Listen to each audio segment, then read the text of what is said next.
all in our this section, and today we are going to begin the new chapter algebraic expression. तो बच्चों algebraic expression शुरू करने से पहले, chapter शुरू करने से पहले मुझे कुछ आपकी जो पहले जो नॉलेज है क्लास 6 में आप कुछ इन algebraic expression के बारे में पढ़ चुके होंगे, उसको थोड़ा हम लोग रिवाइज करेंगे। तो फर्स्ट आप देखिए इस चैप्टर में पहला आता है आपका algebraic expression होता क्या है बच्चों, व्हाट इज algebraic expression।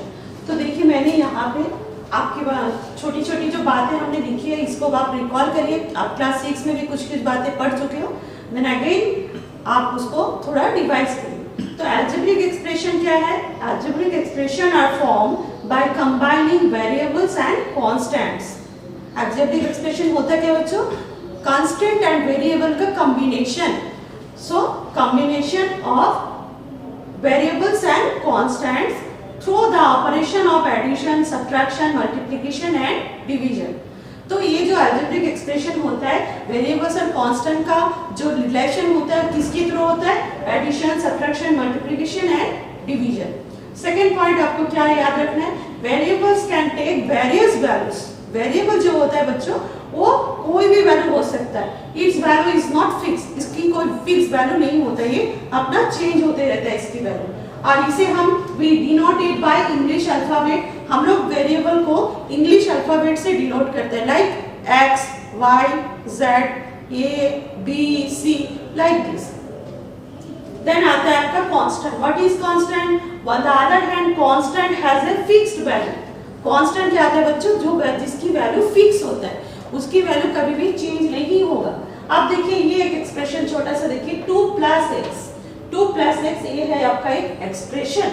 इसमें कांस्टेंट किसको बोलेंगे हम लोग? 2 को बोलेंगे, क्योंकि 2 का वैल्यू कभी भी चेंज नहीं होगा, this is always the fixed value. उसके बाद आता है आपका x, x जो होता है इसकी वैल्यू चेंज होते जाएगा, इसलिए इसे बोलते हैं वेरिएबल।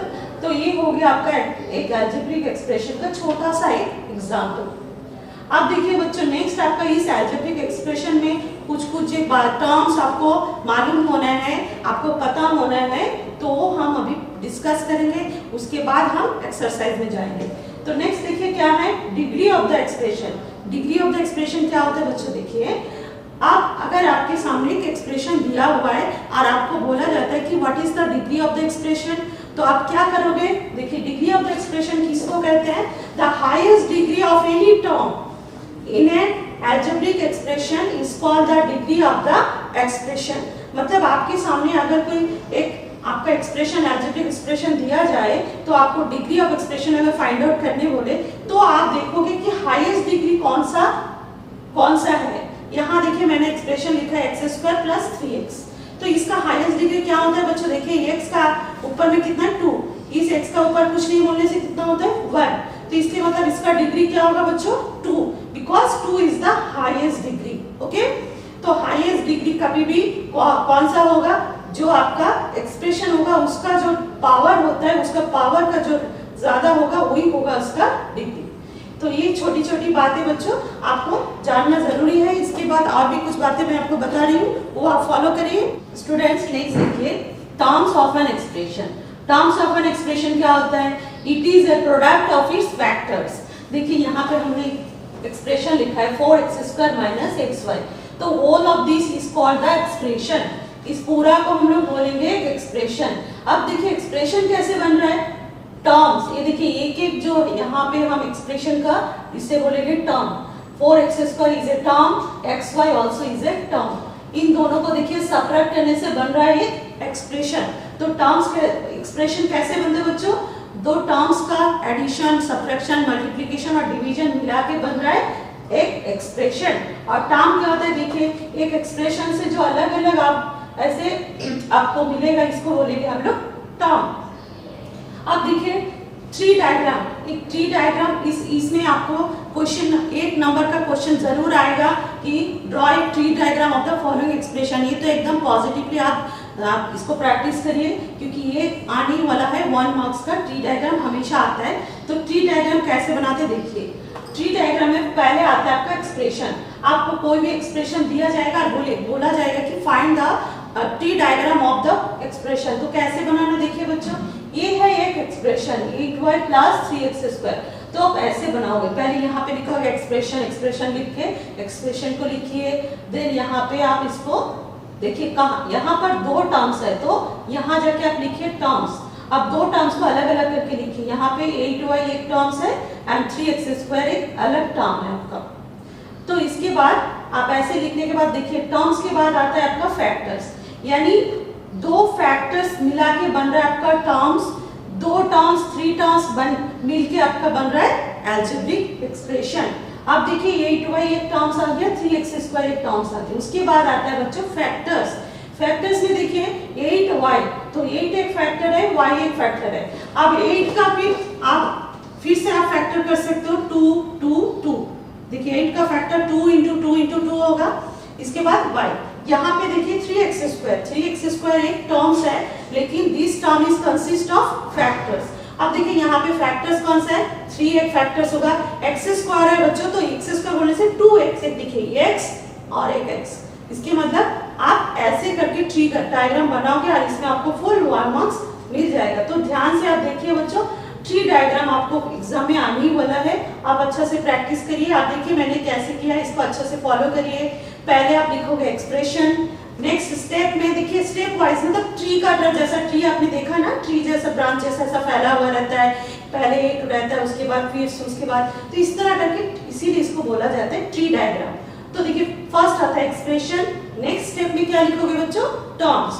टर्म्स देखिए यहाँ पे 2 है, 3 भी हो सकता तो आप उसमें 3 इस तरह बना दोगे, तो ये हो गया बच्चों टर्म्स। नेक्स्ट स्टेप में आपका आ रहा है फैक्टर्स। अब देखिए फैक्टर्स यहाँ पे आप इस तरह करके अलग अलग करके लिखोगे। और देखिए इसके बाद यहाँ भी एक देखिए, यहाँ 2xy plus 7z plus 9p plus 3, ये पूरा का पूरा है एक एक्सप्रेशन। बट इस एक्सप्रेशन क्या से बन रहा है बच्चों, टर्म से। देखिए ये एक टर्म्स है, ये एक टर्म है, ये एक टर्म है, तो यहाँ पे 4 टर्म आपका मिलके बन रहा है एक्सप्रेशन। नेक्स्ट देखिए बच्चों फैक्टर्स, यहाँ पे हमने यहाँ लिखा है फैक्टर्स, तो कोई भी बच्चे के क्वेश्चन अराइज हो रहा है फैक्टर्स क्या है, फैक्टर्स आपको पता है, देन फिर भी मैं फिर से आपको बोल रही हूँ फैक्टर्स क्या होता है। When we multiply 2 or more numbers together, each of the number is called factor of the product. जब हम लोग when we multiply 2 or more numbers together, हम लोग जब 2 या 3 संख्या को एक साथ मल्टीप्लाई करेंगे तो each of the number is called the factor of the product. उस फैक्टर का प्रोडक्ट जो होता है वो एक एक फैक्टर हो, उस प्रोडक्ट का फैक्टर होगा। जैसे देखिए 4xy, यहाँ पे कितना देखिए नंबर है, 4 एक नंबर है, x है, y है। 4 को हम लोग बोलेंगे numerical factor, 4 is the numerical factor, and x और y को बोलेंगे लिटरल फैक्टर। ओके, तो इस तरह करके प्रोडक्ट ऑफ 2 और मोर number together, each of the number is called the factor. ये देखिए एक को हम लोग बोलेंगे फैक्टर। इस फैक्टर देखिए तीनों नंबर एक साथ प्रोडक्ट होके बन रहा है क्या बच्चों, फैक्टर। तो ये हो गया आपका ट्री डायग्राम। आपका टर्म्स किसको बोलते हैं, एक्सप्रेशन किसको बोलते हैं, फैक्टर्स किसको बोलते हैं, ये आप क्लियर हो जाइए, आप कंफ्यूजन मत होइए। और ट्री डायग्राम बनाने वक्त भी आप ध्यान से बनाइए, कौन सा चीज को पहले लिखना, फिर स्टेप वाइज ध्यान से लिखिए, इसमें आपको 1 मार्क्स मिलने वाला है। नेक्स्ट आता है बच्चों कॉफिशिएंट। ये बहुत ही इंपॉर्टेंट टर्म है कॉफिशिएंट। अब अच्छा से समझिए कॉफिशिएंट क्या होता है। कॉफिशिएंट भी आपके एग्जाम में जरूर आने वाला है, 100% आने वाला है, इसीलिए आप कॉफिशिएंट क्या है अच्छा से समझिए। देखिए कॉफिशिएंट क्या होता है, any factor of a term is called the coefficient of the remaining factor of the term. Any factor of the term, कोई भी टर्म का जो फैक्टर होता है is called the coefficient of the remaining, उसको छोड़ के बाकी जो फैक्टर रहता है उसको होते हैं उसकी कॉफिशिएंट। एग्जांपल देने से आप समझ में आ जाएगी। देखिए 8pq, ये एक एक्सप्रेशन है, एक टर्म है 8pq, तो 8pq का कॉफिशिएंट ऑफ 8, देखिए 8pq क्या है, 8 एक फैक्टर है, p एक फैक्टर है, q एक फैक्टर है।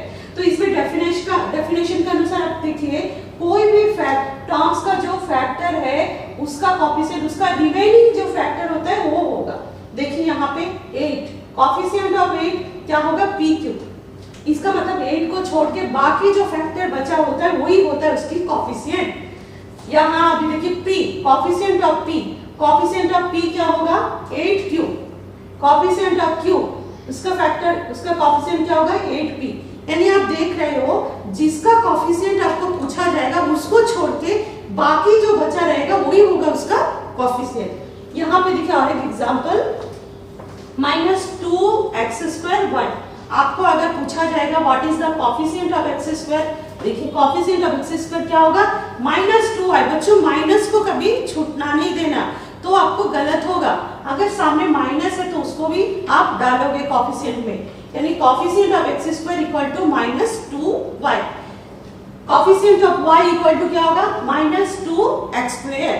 तो इस तरह करके आप कोफिशिएंट समझिए। कोफिशिएंट कुछ भी नहीं है, कोफिशिएंट क्या है, आपको जिसका कोफिशिएंट पूछा जाएगा उसको छोड़ के बाकी जो आपके पास फैक्टर है वो है उसकी कोफिशिएंट।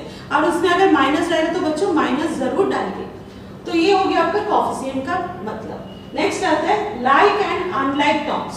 देखिए लाइक एंड अनलाइक टर्म्स क्या होता है, terms having the same algebraic factors are called like terms.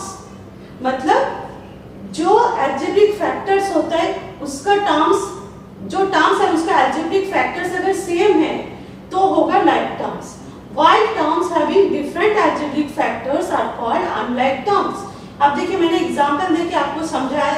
देखिए 2x² -5x², 3x², these all are like terms। आप देखिए अच्छा से बच्चों ध्यान से, यहाँ का ये जो टर्म्स है ये 2x², यहाँ देखिए आप एक चीज ध्यान रखिए, इसकी जो कांस्टेंट टर्म है न्यूमेरिकल वैल्यू है वो डिफरेंट होने से कोई बात नहीं, उसको आप ध्यान में मत लाइए। आपको देखना है जो वेरिएबल है वो सेम है कि नहीं। यानी यहाँ पे वेरिएबल देखिए क्या है x²y, यहाँ पर भी क्या है x²y, यहाँ पर भी क्या है x²y। यानी आप ध्यान ये रखना होगा लाइक टर्म्स में कांस्टेंट यानी न्यूमेरिकल वैल्यू कुछ भी हो वो कुछ नहीं, उसमें कोई आपको ध्यान नहीं देना है। आपको ध्यान देना है जो वेरिएबल है वो सेम है कि नहीं। तो इसमें देखिए वेरिएबल जो है x²y ये सेम है, इसलिए इसको बोलेंगे लाइक टर्म्स। आप इसी तरह नीचे में देखिए 6xy² -2x² yz3। अब देखिए ये सब डिफरेंट है, किसी का साथ में भी इसमें सिमिलरिटी नहीं है।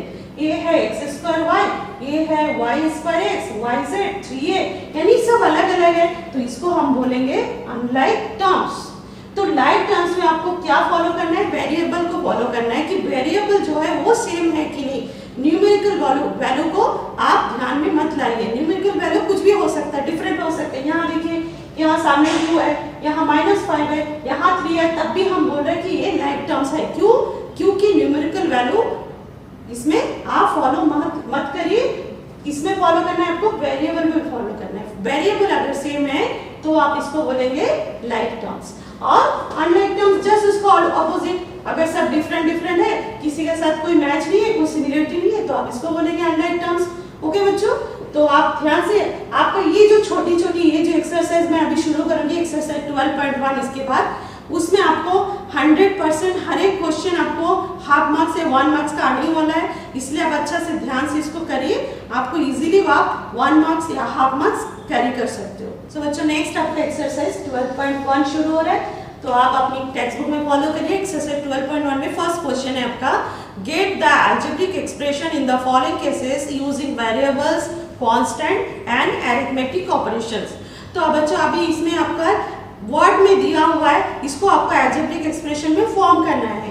तो आप ध्यान से पहले पढ़िए एक क्वेश्चन को, फिर आप अलजेब्रिक एक्सप्रेशन इसकी बनाइए। उसमें आप कांस्टेंट यूज करिए, वेरिएबल यूज करिए and arithmetic progression, arithmetic operation यानी प्लस माइनस मल्टीप्लिकेशन डिवीजन का सिंबल आप यूज करना है। तो फर्स्ट क्वेश्चन देखिए बच्चों क्या है, subtraction of z from y, subtraction of z from y, यानी y पहले आएगा माइनस z, हो गया आपका expression subtraction of z from y, तो y माइनस z, ये हो गया आपका फर्स्ट एक्सप्रेशन। सेकेंड वाला देखिए क्या है, 1/2 of the sum of numbers x and y। 1/2 बोलने से क्या बच्चों 1/2 यानी half of the sum of numbers x and y। x and y का जो सम है उसका हाफ होगा, यानी हाफ ब्रैकेट के अंदर x + 1। ये हो गया आपका सेकेंड एक्सप्रेशन। थर्ड देखिए क्या है, the number z multiplied by itself, जो z नंबर है ये अपना ही साथ मल्टीप्लाई होगा, यानी z इंटू z, तो इसको हम लोग क्या बोलेंगे, z स्क्वायर। नेक्स्ट है बच्चों 1/4 of the product of numbers p and q। p and q का product 1/4 of the product, 1/4 of the product, यानी आप क्या लिखोगे 1/4 ऑफ द प्रोडक्ट क्या है, किसका प्रोडक्ट, p एंड q, यानी p q। नेक्स्ट आता है बच्चों आपका number 5, numbers x and y both squared and added. देखिए x and y both squared, दोनों का स्क्वायर होगा एंड दोनों ऐड किया होगा, तो क्या कैसे होगा बच्चों, देखिए दोनों x स्क्वायर मतलब x square plus y square, both are squared and added. देखिए x को भी x स्क्वायर इसका मल्टीप्लाई किया y का स्क्वायर और दोनों ऐड हो गया। नेक्स्ट है बच्चों आपका क्या है number 6, numbers 5 added to 3 times the product of numbers m and n। number 5 added to 3 times, 5 किसके साथ ऐड होगा बच्चों, 3 times the product of numbers m and n।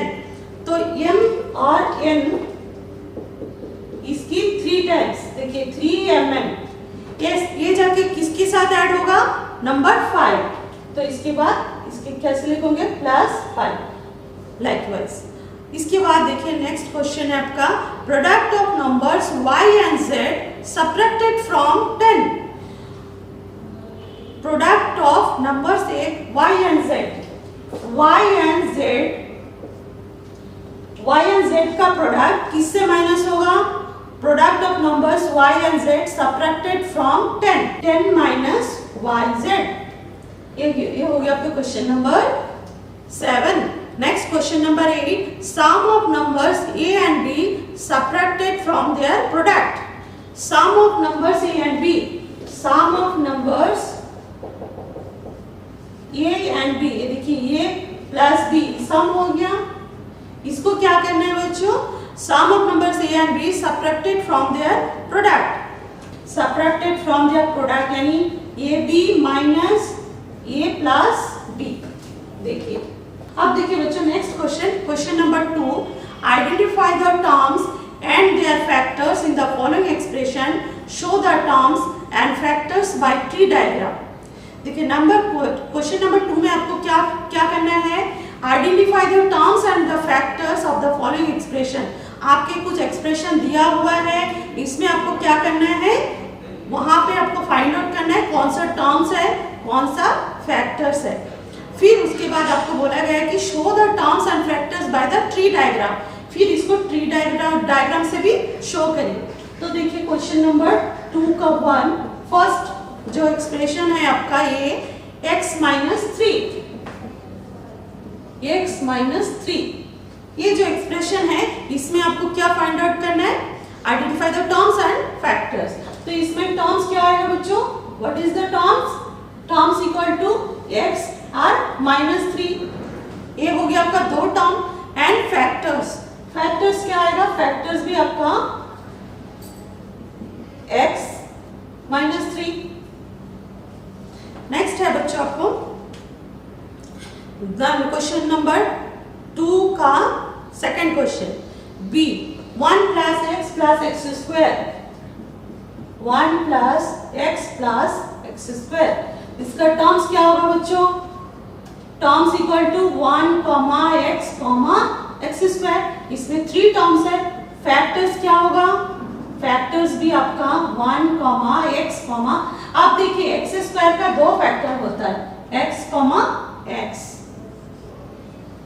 ये हो गया आपका फैक्टर्स। आप देखिए फर्स्ट वाला क्वेश्चन का ट्री डायग्राम आप बनाइए। ट्री डायग्राम आपको पहले भी हमने कहा है कि ट्री डायग्राम कैसे बनाना, यहाँ पर आप लिखोगे एक्सप्रेशन,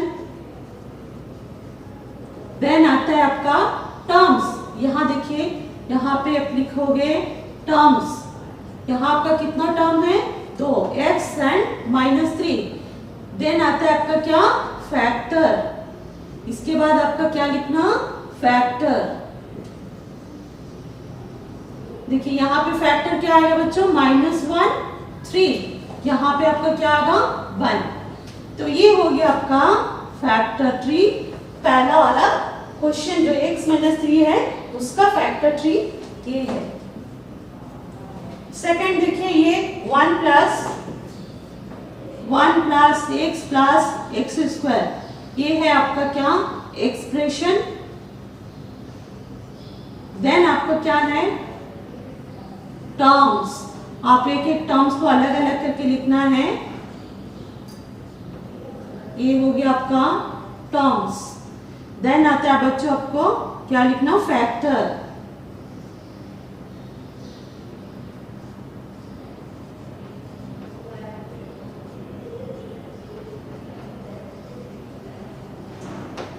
देखिए तो बहुत ही आसान है, आप इसको अपना से भी कर पाओगे। अब नेक्स्ट जो आपके क्वेश्चन नंबर 2 का या 1 नंबर में ये और बी हमने सॉल्व कर दिया है। इसी तरह आप बाकी क्वेश्चन जो सी डी ई है वो आप अपना से करिए, तो आपको आगे अच्छा से समझ में आ जाएगा। नेक्स्ट क्वेश्चन नंबर देखिए क्वेश्चन नंबर 2 का ये 2 का ये देखिए, ये में है -4x + 5। इसके टर्म्स क्या होगा बच्चों, 2 टर्म्स है। देखिए -4x एंड 5। और इसकी फैक्टर्स क्या होगा, देखिए माइनस जब रहेगा तो -1 डालिए। 4 का फैक्टर क्या आता है बच्चों, 2 × 2 x आ गया, 5 आ गया। तो ये हो गया इसका फैक्टर्स। देन आपका D number xy + 2x² y। इसके टर्म्स क्या होगा बच्चों, 2 टर्म्स है। देखिए xy और 2x² y²। अब इसका फैक्टर्स क्या होगा, 2 को पहले लिखिए, न्यूमेरिकल वैल्यू है। Then x, y। अब देखिए यहाँ पे 2 बार x है, तो यानी x² x, x, y² 2 बार y, 1। तो ये हो गया इसका फैक्टर। तो बहुत इजी है बच्चों, इसलिए अब बाकी जो बचा है जो क्वेश्चन है वो आप अपना से करिए। जस्ट ऐसे ही लिखिए, terms and factors. Identify the numerical coefficient of terms in the following expression. यहाँ में आपको क्या करना है, जो न्यूमेरिकल कोएफिशिएंट, आपका न्यूमेरिकल कोएफिशिएंट निकालना, बस आपको फाइंड आउट करना है।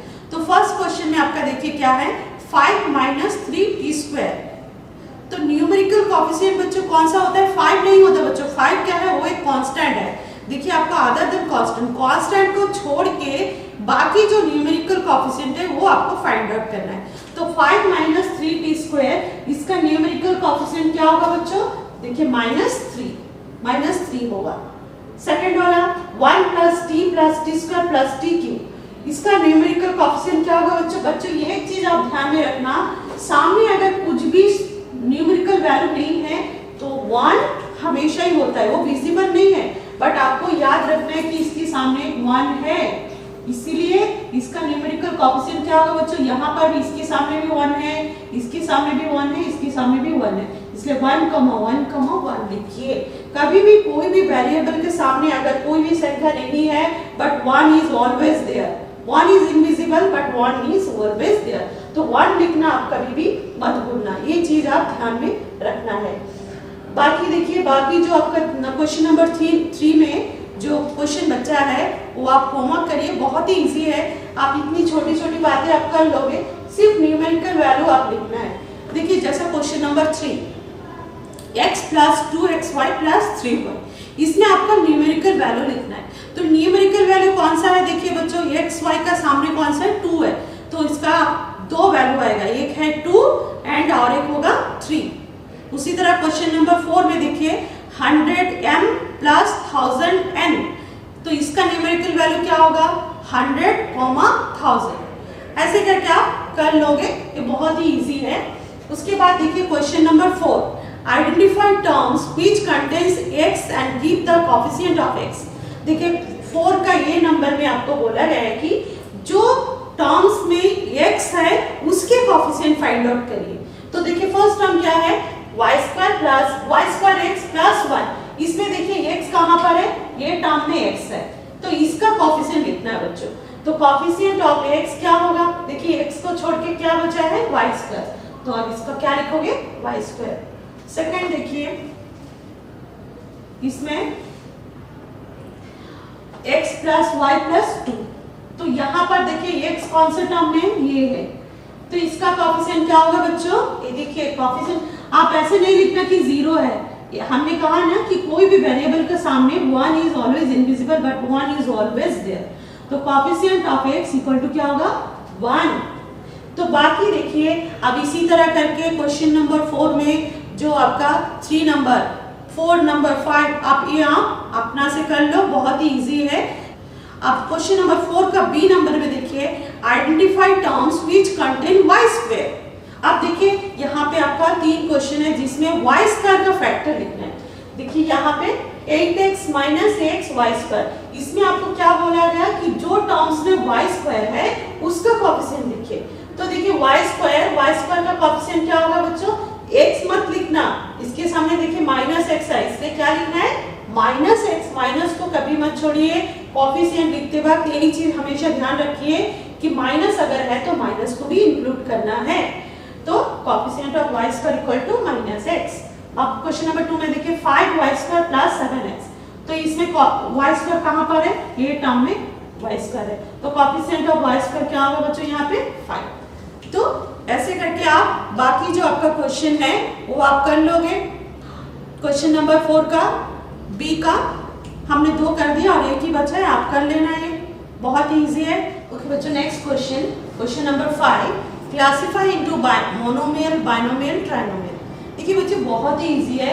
मोनोमियल बाइनोमियल आपको जो एक्सप्रेशन दिया हुआ है उसमें आपको बताना है इसमें कौन सा मोनोमियल है, बाइनोमियल है, ट्राइनोमियल है।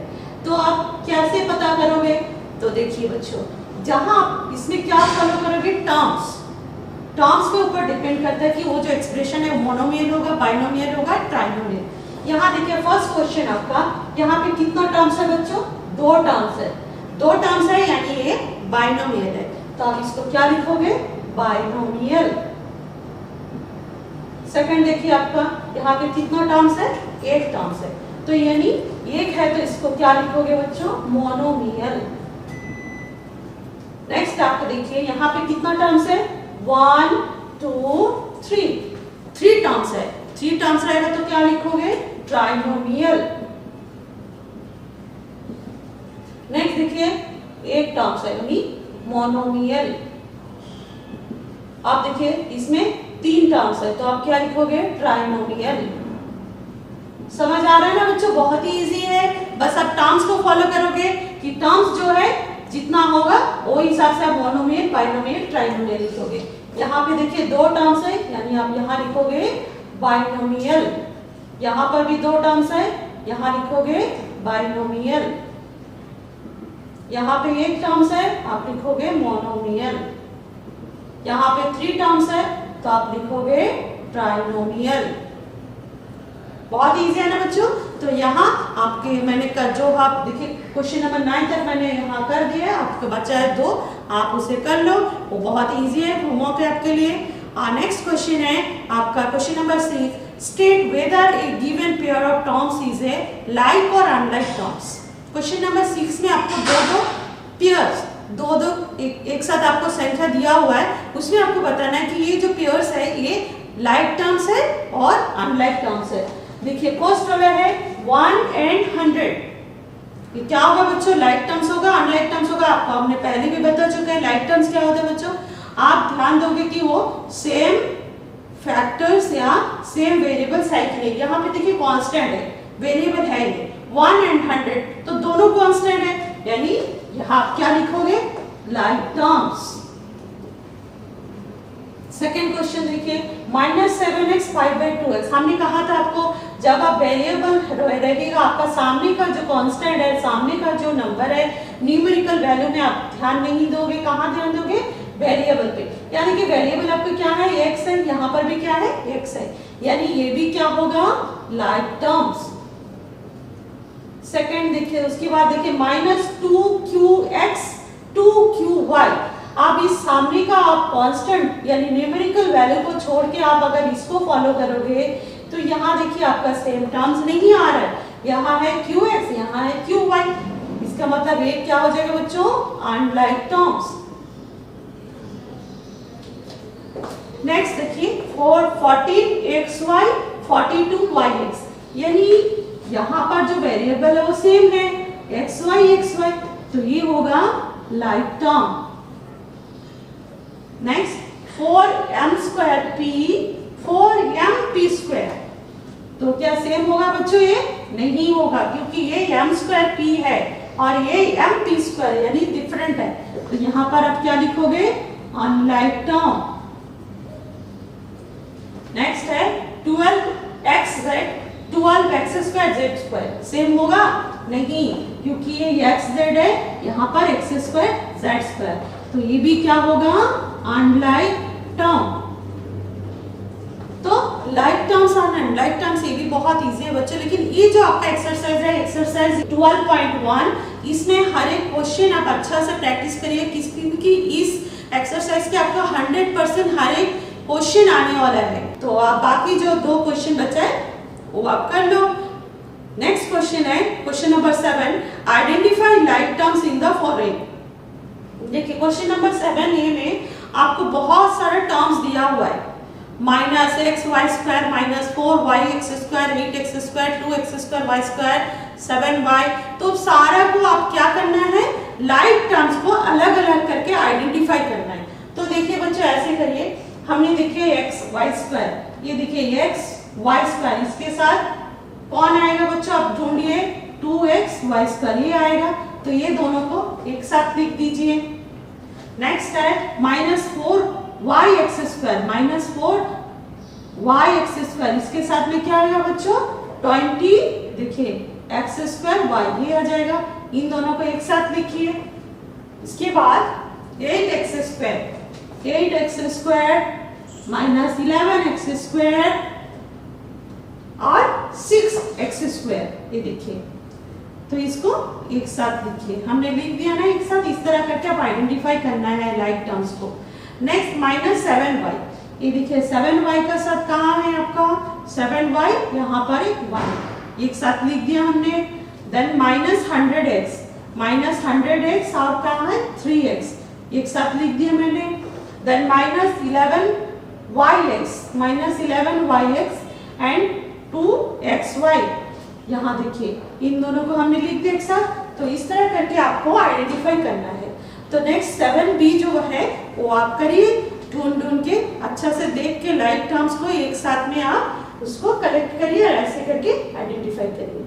ओके स्टूडेंट, नेक्स्ट आपका एक्सरसाइज 12.2, फर्स्ट क्वेश्चन आपका simplify by combining like terms.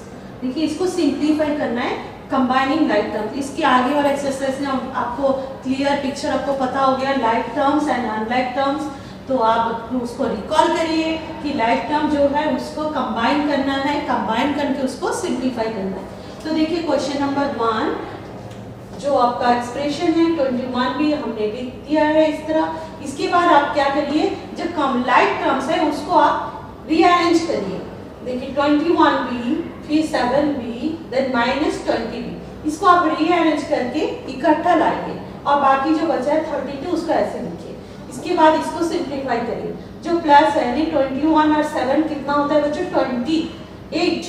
तो 28 से आप 20 माइनस करोगे तो क्या रहेगा? 8। तो 8b -32।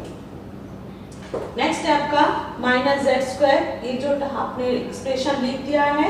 उसके बाद इसको थोड़ा सा रीअरेंज करके लिखिए। तो 7z³ को पहले लिख दीजिए। उसके बाद देखिए z² -z², 13z², इसको एक साथ लिखिए, पास पास रीअरेंज करिए, दोनों को एक साथ इकट्ठा लिखिए। उसके बाद -5z एंड -15z। अब सिंप्लीफाई करिए।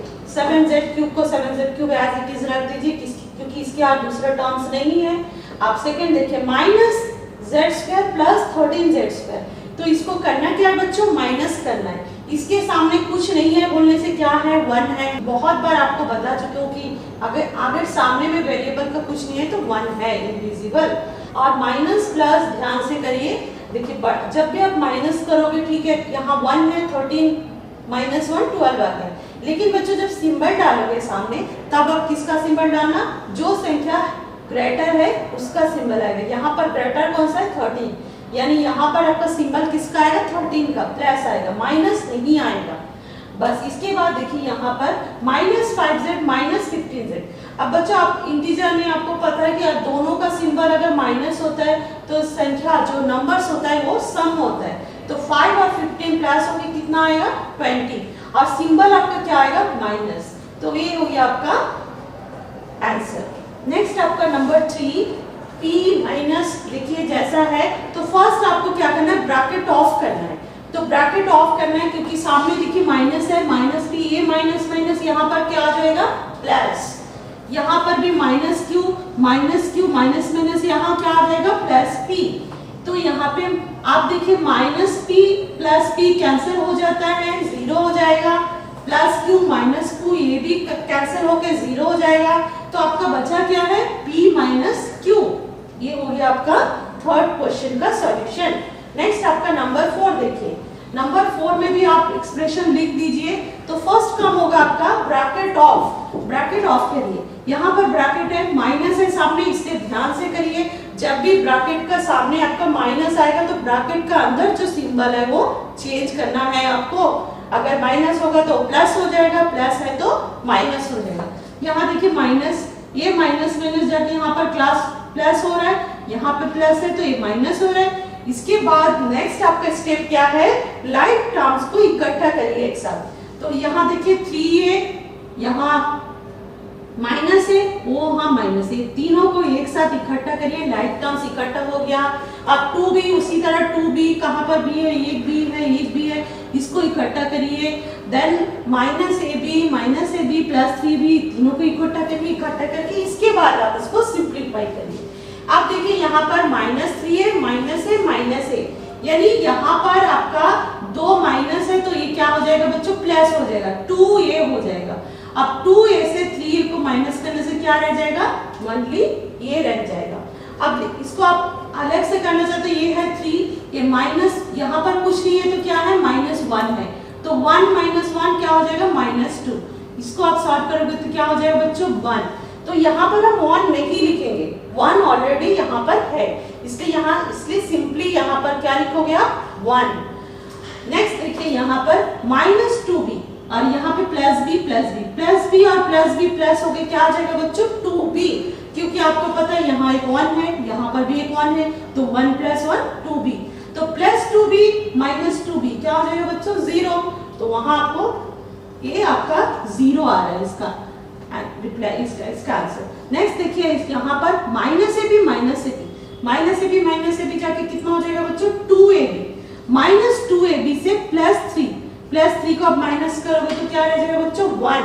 और सिंबल आप देखिए 3 इज द ग्रेटर नंबर तो 3 का जो सिंबल है वहां जाके आपका यहाँ पर भी वही सिंबल आप डालोगे प्लस तो ये +ab इज द आंसर। ध्यान से करना बच्चों जहां पर भी आपका प्लस माइनस है वहीं पर आपको ध्यान से करना है नहीं तो गलत होगा। आप देखिए सेकंड आपका 5th नंबर क्वेश्चन आप एक्सप्रेशन लिख दीजिए। लिखने के बाद आपको सेकंड जो काम है आपको क्या है लाइक टर्म्स को इकट्ठा करना है। तो लाइक टर्म्स को आप देख इकट्ठा करिए। देखिए 5x² और कहां पर ये टर्म्स होगा यहाँ ये देखिए दोनों को हमने इकट्ठा करके एक जगह लिख दिया। उसके बाद -5x² और कहां पर है यहाँ है इन दोनों को हमने कलेक्ट करके एक जगह पर रख दिया। उसके बाद देखिए -y² -3y² यहाँ पर ये तीनों टर्म्स को लाइक टर्म्स है जिसको हमने इकट्ठा एक जगह लिख दिया है और बाकी आपका बचा है ये वाला टर्म इसको अलग से लास्ट में देख लीजिए। अब देखिए यहाँ 5 + 3 ये तो इजी हो गया आपका क्योंकि प्लस करना है 5 + 3 8। यहाँ पर देखिए -5 यहाँ +1 -5 से आप +1 को माइनस करोगे तो क्या आ जाएगा 4 और क्योंकि यहाँ 5 आपका ग्रेटर नंबर है तो सिंबल आपका ग्रेटर नंबर का ही सिंबल आएगा माइनस। नेक्स्ट आपका यहाँ देखिए तीनों माइनस है तीनों को सामने देखिए माइनस सिंबल है यानी सारा संख्या को आप क्या करोगे प्लस करोगे। तो 3 + 3 6 यार इसके सामने 1 है 7 डाल दीजिए और सिंबल ऑटोमेटिकली यहाँ पर आप क्या डालोगे माइनस ही डालोगे ऑब्वियसली क्योंकि यहाँ प्लस का सिंबल है ही नहीं तो यहाँ माइनस डालोगे। अब बचा क्या आपका +8x²। इसको ऐसे आप लिख दोगे। तो ये हो गया आपका कैसे सॉल्व करोगे आप जब आपका लाइक टर्म्स को अलग अलग रहेगा उसको आप इकट्ठा करोगे उसके आप सॉल्व करोगे। नेक्स्ट क्वेश्चन नंबर 2, ऐड मतलब एडिशन। तो एडिशन आपका दो तरीके से आप कर सकते हैं। एक है आपकी सारा लाइक टर्म्स को इकट्ठा करके भी कर सकते हो।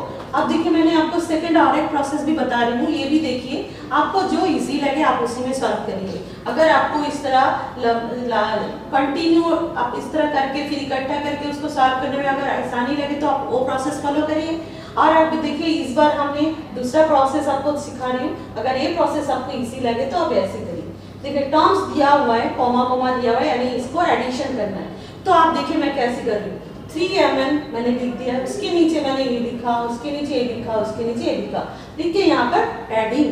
अब देखिए जो न्यूमेरिकल वैल्यू है उसको आप अलग से प्लेस करिए, और जो माइनस है माइनस को अलग करिए, -5 -4 यानी -9 और 3 और 8 कितना होता है 11।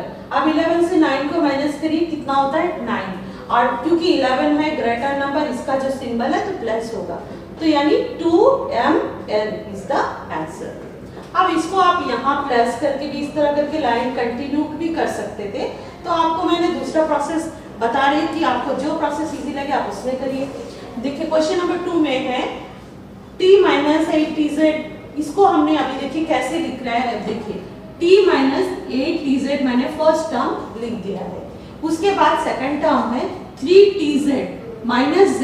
अब देखिए 3tz को आप कैसे लिखोगे, सामने लिखोगे नहीं, जहां लाइक टर्म्स है उसके नीचे लिखोगे। जहां पहला वाला लाइक टर्म्स था 8tz, सीधा उसके नीचे लिखोगे 3tz, और इसके सामने कोई सिंबल नहीं है तो प्लस डालिए।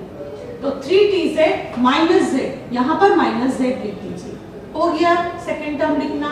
अब देखिए थर्ड टर्म में क्या है, z -t। तो z कहां पर है बच्चों, देखिए z यहाँ पर था, इसलिए z का नीचे आप z डाल दीजिए, और इसके सामने प्लस है नहीं है तो प्लस डाल दीजिए। अब देखिए दूसरी टर्म क्या है -t।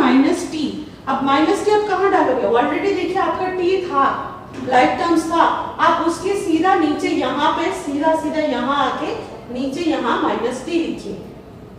ऐसे करके अरेंज करिए तो ये भी आपका आसानी से सॉल्व हो सकता है। अब देखिए यहाँ पर एडिंग लिखिए, अब प्लस t है -t है तो कैंसिल हो जाएगा, कैंसिल होकर 0 आ जाएगा। अब देखिए यहाँ पर -tz +3, तो -8 से 3 आप माइनस करोगे तो 5 आएगा, और बड़ा ग्रेटर आपका है 8 तो इसका सामने माइनस है तो माइनस सिंबल आएगा, और -z +z ये भी कैंसिल होके 0 आ जाएगा। अब देखिए थर्ड में जो एक्सप्रेशन है एक्सप्रेशन लिख दीजिए। उसके बाद देखिए मैंने फर्स्ट टर्म को लिख दिया -7mn + 5। यहाँ पर सेकंड टर्म जो है उसका नीचे मैंने लिख दिया है, थर्ड टर्म जो है उसके नीचे लिख दिया, फोर्थ टर्म मैंने लिख दिया है। अब देखिए ये तो आसानी से हो रहा है क्योंकि दो ही टर्म है। अब इसको क्या करिए, जो सामने न्यूमेरिकल वैल्यू है उसको पहले अलग से आप प्लस माइनस करिए। तो -7 - 2 कितना आएगा बच्चों, -9। 12 और 9 21। अब 21 से 9 को माइनस करें कितना आता है 12, बड़ा का सिंबल प्लस है यानी +12mn। अब यहाँ पे न्यूमेरिकल वैल्यू में जाइए, न्यूमेरिकल वैल्यू में 8 + 3 कितना होगा 11। दोनों का सिंबल अगर माइनस होता है तो संख्या क्या होगा, प्लस होगा, और सिंबल माइनस होगा। तो यहाँ पर देखिए 11 से 7 को माइनस करने से -4, तो 12mn -4 इज द आंसर। अब देखिए क्वेश्चन नंबर 4, आप इस तरह एक्सप्रेशन लिख दीजिए। लिखने के बाद इसको अगर आप इस तरह पैटर्न में करना चाहते हो तो आप देखिए कैसे कर रही हूँ मैं। a + b - 3 फर्स्ट टर्म आ गया है। सेकंड टर्म देखिए b पहले है तो आप गलती से a का नीचे b मत लिख देना, लाइक टर्म्स का नीचे ही लाइक टर्म्स लिखना है आपको। तो b जो है वो b कहाँ पर आएगा, इसका नीचे आप लिखना। b का सामने कोई सिंबल नहीं है इसलिए मैंने यहाँ क्या सिंबल डाल दिया बच्चों, प्लस। अगर माइनस रहता तो आप माइनस लिखते, तो b का नीचे b लिख दिया। उसके बाद -a कहाँ है बच्चों, -a, इसका नीचे आप -a डालोगे। फिर +3 कहाँ आएगा, यहाँ लिखोगे। नेक्स्ट देखिए -a - b + 3। अब देखिए a का नीचे आप a लिख दीजिए, b का नीचे b लिख दीजिए, 3 का नीचे 3 लिख दिया। ये तो आसानी से हो गया है। इसके बाद आप देखिए यहाँ पर ये +a - a, ये दोनों सॉल्व करने से क्या हो जाता है, 0 हो जाएगा, तो बचा क्या है, ओनली a। यहाँ पर भी देखिए +b - b, ये दोनों सॉल्व करोगे तो क्या आ जाएगा, 0 आ जाएगा, तो यहाँ पे बचा क्या है, b। यहाँ पर भी देखिए ये दोनों सॉल्व करोगे तो +3 -3 0 आ जाएगा, तो आपका यहाँ पर बचा होगा क्या, -3। तो ये हो गया बच्चों दूसरा पैटर्न है। अगर आपको ये पैटर्न इजी लग रहा है तो आप ये पैटर्न में करिए, अगर आपको पहला वाला पैटर्न इजी लगता है तो पहला वाला पैटर्न में करिए। तो बच्चों आज हमने जो आपको अलजेब्रिक एक्सप्रेशन शुरू से अपनी इंट्रोडक्शन दी है, छोटी छोटी बातें आपने सीखा है, और जो एक्सरसाइज 12.1 में जो क्वेश्चन आपने अटेंड किया है वो अच्छा से प्रैक्टिस करिए, क्योंकि वो जो एक्सरसाइज 12.1 है उसके हर एक क्वेश्चन आपको आने वाला है एग्जाम में, 1 मार्क्स का तो डेफिनेटली आपको आएगा, और आप अच्छा से इसको प्रैक्टिस करिए। और अभी एक्सरसाइज 12.2 में आपको हमने एडिशन कैसे करना, सिंप्लीफिकेशन कैसे करना, लाइक टर्म्स को इकट्ठा कैसे करना वो हमने बताया है। तो अभी क्वेश्चन नंबर 2 में हमने आपको 4 क्वेश्चन अभी सॉल्व कर दिया है। इसके बाद नेक्स्ट जो सेशन होगा, नेक्स्ट जो आपको पार्ट मैं शुरू करूंगी उसमें आपको रिमेनिंग जो क्वेश्चन बाकी है उसमें आपको सॉल्व कर दूंगी। तो फिलहाल आप इसको प्रैक्टिस करिए और अच्छा से समझिए।